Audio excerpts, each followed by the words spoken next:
செம்ம டேஸ்ட்டாக இருக்கும். நீங்களும் இதே மாதிரி செஞ்சு சாப்பிட்டு பாருங்கள், வேறு லெவலுங்க. அனைவருக்கும் வணக்கம். எஸ்பர்ட் தமிழ் சேனல். இன்றைக்கி என்ன பார்க்க போகிறோம்னா, நல்ல மொறுமொறுன்னு டீ கடை மசாலா போண்டா. செம்ம டேஸ்ட்டாக இருக்கும், வெரி ஈஸியாக இருக்கும். சமைக்கிறோம், ருசிக்கிறோம், வாங்க. பருப்பு வடைக்கு 1/2 கிலோ எடுத்துக்கிட்டேன், சரிங்களா? 1/2 கிலோ எடுத்துக்கிட்டேன். இதை நல்லா கழுவி ஒரு 2 மணி நேரம் நம்ம ஊற வச்சிடறோம். நல்லா கழுவிக்கேன். இது நல்லா கழுவிட்டு 3 நடை நல்லா கழுவிங்க, சரிங்களா? 3 நடை கழுவிட்டு நம்ம 2 மணி நேரம் ஊற வச்சிடறோம். நல்லா கழுவி எடுத்தாச்சு, மூடியை போடுங்க. 2 மணி நேரம் இருக்கட்டும். நான் நல்லா 1/2 கிலோ பருப்பு 2 மணி நேரமாக ஊற வச்சு எடுத்துக்கிட்டேன். தேவையான பொருள், சரிங்களா? இப்போ பருப்பு அரைச்சிக்கிறோம். இப்போ இந்த பருப்பில் கொஞ்சம் போல் எடுத்து வச்சுக்குவோம்.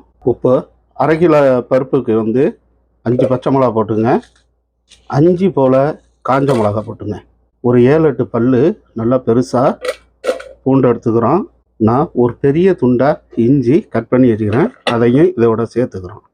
இதை மூடிட்டு நல்லா கொரன்னு அரைச்சிக்கிறோம். நல்லா இந்த மாதிரி கொரன்னு அரைச்சிக்கிட்டோம். இப்போ இதோட பருப்பு சேர்த்துக்கோம். இப்போ நான் நல்லா கொரன்னு இந்த மாதிரி அரைச்சி எடுத்துக்கிட்டேன்.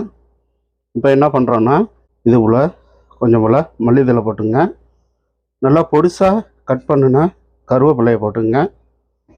இப்போ இதோட வெங்காயம் ஒரு 150 கிராமு வெட்டி வச்சுக்கிறேன், இதையும் சேர்த்துங்க. கொஞ்சம் போல் பெருங்காயத்தூள் சேர்த்துங்க. இப்போ என்ன பண்ணுறோம்னா, கொஞ்சம் போல் சோம்பு சேர்த்துங்க, சரிங்களா? போதும். இப்போ தேவையான சால்ட்டு, சரிங்களா? தேவையான சால்ட்டு போட்டுங்க, போதும்.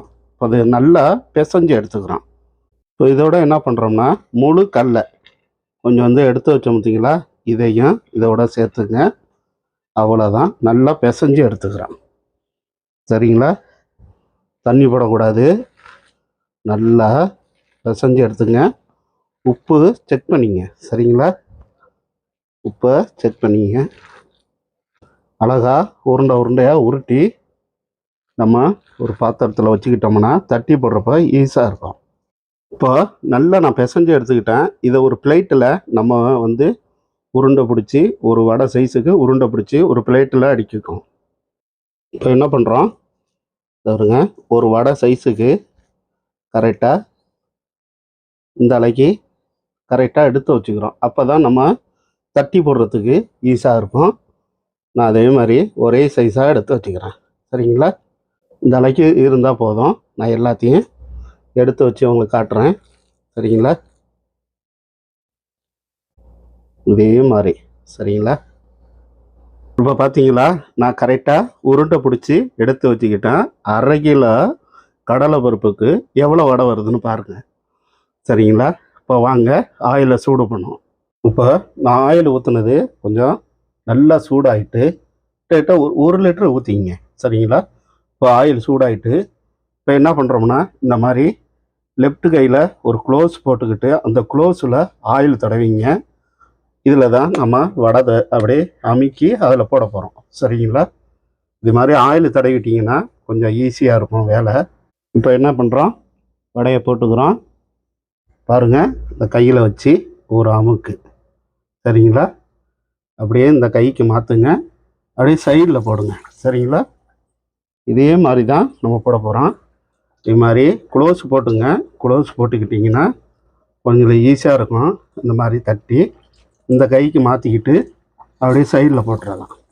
நல்லா ஈஸியான மெத்தடு. நீங்களும் இதே மாதிரி செய்யுங்க.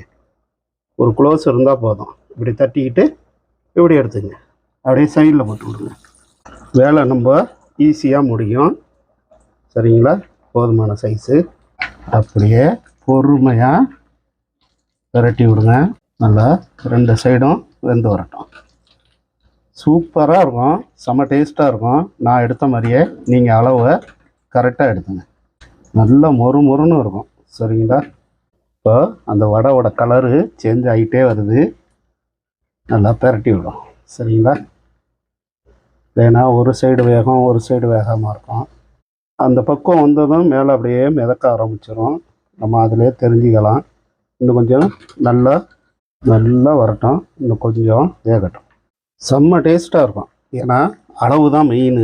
அதே மாதிரி அளவு எடுத்துங்க. சரிங்களா? இந்த வடைக்குன்னு ஒரு கலர் இருக்குங்களே, அந்த கலரை கரெக்டாக வச்சு எடுத்துடணும். சூப்பராக வந்துட்டுங்களா? இப்போ என்ன பண்ணுறோம், நம்ம எடுத்துக்கிறோம். சரிங்களா? இந்த பக்கம் தான் இந்த வடை கலர் வந்ததுமே நம்ம எடுத்துக்கிறோம், போட்டுக்கிறோம். தூக்கி போடுறப்ப மொறுன்னு இருக்குதுங்க. இதே அளவு தான். சரிங்களா? நல்லா இந்த கையில் வச்சு அப்படியே பரட்டி சைடில் விடணும். நல்லா பரட்டி விட்டுங்க. சரிங்களா? ஏன்னா ஒரே சைடாக கிடக்கும். ஒரு அளவு வெந்ததும் பரட்டி விட்டுடணும். போட்டதுமே டக்குன்னு நீங்கள் பரட்டி விட்றாதீங்க. ஏன்னா வடையில் குத்திட்டிங்கன்னா அப்புறம் உடையும். சரிங்களா? அப்படி இருக்குதுங்க. சும்மா அடுப்பு அதிகமாக வச்சிட்டிங்கன்னா டப்புன்னு வெந்துடும். மேலே மட்டும் உங்களுக்கு செவந்திருக்கும், உள்ளே வேகாது. அதனால் பொறுமையாக வேகிறது நல்லது. அப்படி வந்துட்டு பார்த்தீங்களா? இன்னும் கொஞ்சம் கலர் மாறட்டும். நல்லா வெந்துடுச்சு.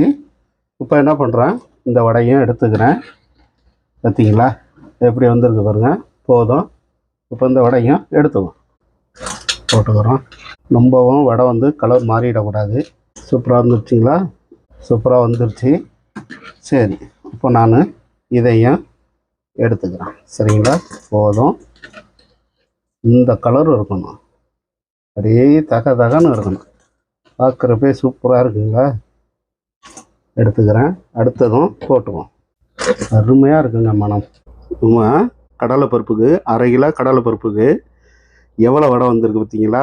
செம்ம டேஸ்ட்டாக இருக்கும். நீங்களும் இதே மாதிரி செஞ்சு சாப்பிட்டு பாருங்கள். வேறு லெவலுங்க.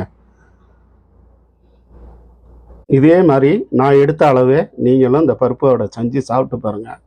செம்ம டேஸ்ட்டாக இருக்கும். வெரி ஈஸியாக செய்யலாம். சரிங்களா? எஸ்போர்ட் சேனலுக்கு சப்ஸ்கிரைப் பண்ணுங்கள், லைக் பண்ணுங்கள். Okay bye. பொங்கல் சேகர்.